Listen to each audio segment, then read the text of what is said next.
morning. Today is the day that we close the loop on one of the oldest storylines in my 1,000 video series, and that is the mystery of the church camp and its pictures. So I'm headed to a local McDonald's where I'll be meeting someone who used to be involved at the church camp, and hopefully a few other people.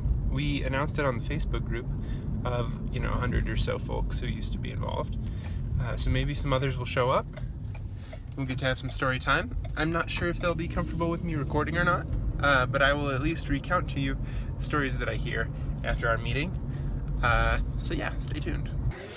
Okay, I'm here, I have coffee, I'm reading some of the history of the camp, and it's super interesting. I didn't even realize that there was a document with the whole history of the camp in here. I forget whether or not I knew that when we explored the camp or not, but it's super interesting. So,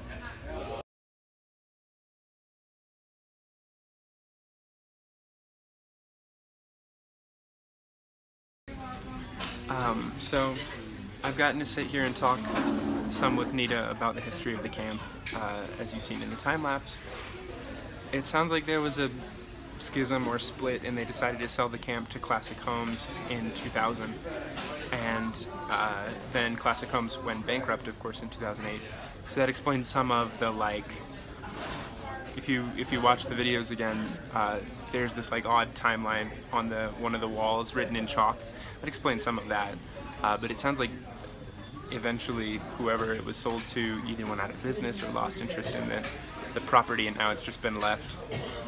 Anyway, there's a sign that says Ralph Atkins Building, which is her father, that I was supposed to remember to bring to this meeting, and I spaced. So we're gonna go find it, and hopefully she'll get to take that home with her, and that'll be cool. But yeah, so that is how things are going. This is all new. Wow. They've boarded the whole place up since we were here. This is where we found most of the pictures. Does not seem to be. Oh, they boarded this place up too. Okay. Alright, so some things I've learned today. That used to be a bell tower. They auctioned off the bell when they sold the place in 2000. This was a conference center that was built brand new, more recently than any of the other buildings. They sold off land south of Baptist Road to build it. This view is where they used to have campfires and gather all the campers. And all the really, really beautiful pictures that we found were taken by a guy who was maintenance and groundskeeping here. I think she said his name was Ralph? Pink building over there used to be a nurse's facility. Oh, so many windows are broken out now. Goodness gracious. And apparently they're doing something here, though I'm not sure what it is.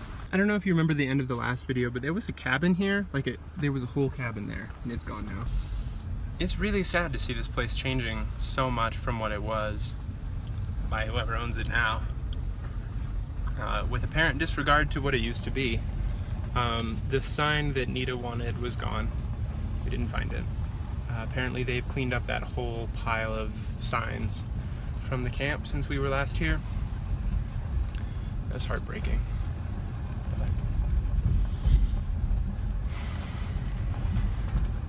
And now there are places like this here. So that's interesting. I am 300% confused about what's happening there still, but it's good to know a little more of the history. I just want to know, how about now? What's going on now? What is the situation there? There doesn't appear to be any phone number or the organization that owns the place. There's no sign posted by anyone.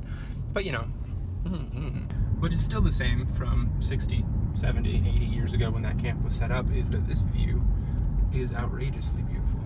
Nita was telling me that she used to work there, help her dad out there summers as she was growing up. He volunteered all his time in helping set up that camp, and that's why they named the main building after him when they built it. But she said her and her friends used to walk this route that I'm driving right now out to Baptist Road, which was dirt then, and then over to Stuckey's, she said it was, before it was a Diamond Shamrock, the gas station across the interstate. Speaking of which, I need to fill up, so I think I'll go there now. But isn't that crazy? It's like a 1.5 mile walk. Seems like a really amazing experience at nighttime, seeing the Front Range Mountains and getting to climb over these rolling hills down toward the interstate. It's wild.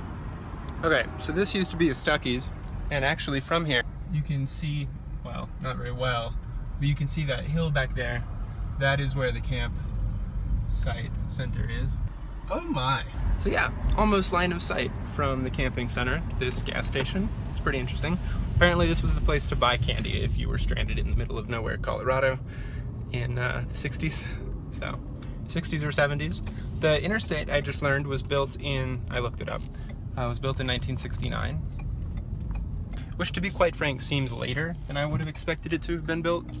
But that's apparently when it was finished and opened. So that's fascinating. And now a short jaunt into my history on Baptist Road. When I was little, my best friend lived on this side of the interstate. There's a weird art piece here now, but this used to be a dirt road. Now it is a very impressive bridge over the train tracks, which is crazy. Okay.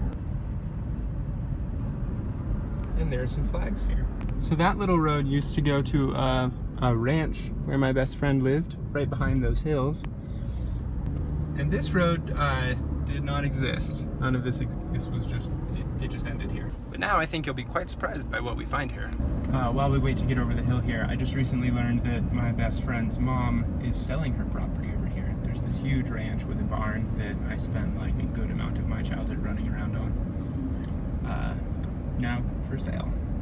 That's interesting. There's a crazy art piece up on the mountain over there. And then there's a lot of construction down here. Because they are building, wait for it, a new housing development right on this lake that you could never get to. This is the first time in my entire life I've seen this lake. This is beautiful. But you could never get to it because it was completely blocked off. But now it's going to be like waterfront homes. Oh, right. Huh, Lakefront Drive. That's, what a thing. What an actual thing. There's a gazebo. There's a playground. This is beautiful. I am so confused. As far as I know, this was an empty field. I do remember climbing to the top of that hill on a regular basis and like looking over into the valley. I don't remember that lake being that big. When I say it's my first time seeing it, I mean like I've seen peaks of it behind houses before, up there, and I've looked over the hill to see it before.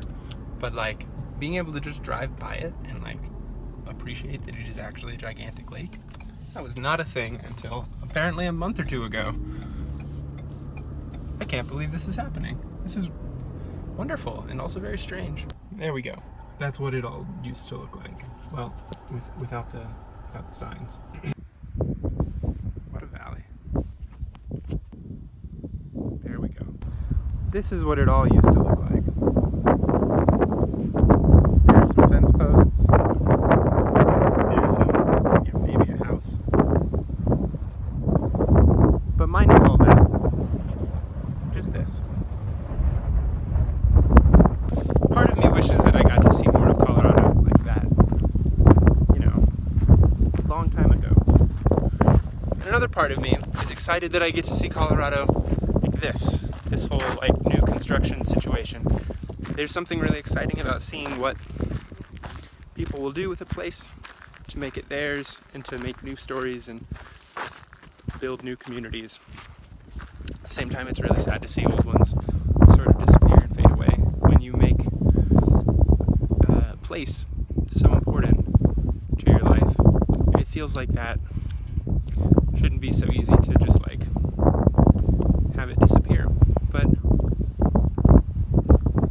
if there's anything I've learned this year from visiting dying towns in rural Georgia, seeing stories like this play out in my own hometown, it's that it's not the places that make it special, it's the people. Because all the stuff doesn't last. But the memories and the experiences that you share with people that are special to you in a place this beautiful, those are what really matter. And thankfully, those we get to keep with us in our memories. So anyway, thank you, Nita, for sharing some of your memories of this place with me. It means a lot that you would take the time to share some of those things with me. I'm sorry we weren't able to save your sign. I wish we had been. And thanks to the rest of the Baptist Church Assembly people for taking such an interest in my videos, at least the ones about the Baptist Church camp this year. I am glad you guys enjoyed them. I'm glad they brought up good memories mostly. And I've really enjoyed you guys sharing stories of that place with me. It's been really special. I guess I'll leave you with this view of how things are changing around here.